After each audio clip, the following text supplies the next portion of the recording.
La grande fête de la solennité de l'Assomption nous parle évidemment de la Vierge Marie. Qu'en est-il exactement?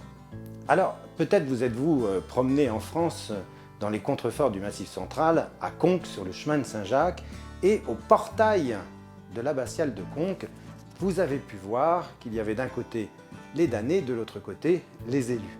Et l'on s'aperçoit que parmi les élus, la première qui apparaît, c'est la Vierge Marie. Eh bien, je crois qu'on a, à travers ce tympan de Conques, une belle image de ce qu'est l'Assomption. On va souvent dire que pour l'Assomption de la Vierge Marie, aucun texte des évangiles ne parle de cet événement. Et c'est vrai.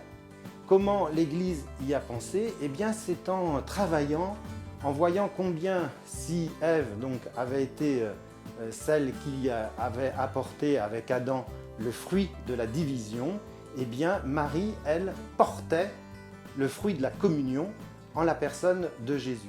Néanmoins, il faudra attendre presque 20 siècles de méditation, de confrontation, et c'est en 1950 que le pape déclare enfin Marie dans son Assomption pour le fêter solennellement le 15 août. On n'ose pas dire, dans la tradition catholique, donc, qu'il y a une mort de Marie. Nous sommes là en face d'un mystère de la foi, qu'on aimerait pouvoir donner des détails physiques de cette montée au ciel de la Vierge Marie, comme un oui total offert à Dieu. Elle monte au ciel dans un sens différent de ce que Jésus, lui, vit au moment de l'ascension.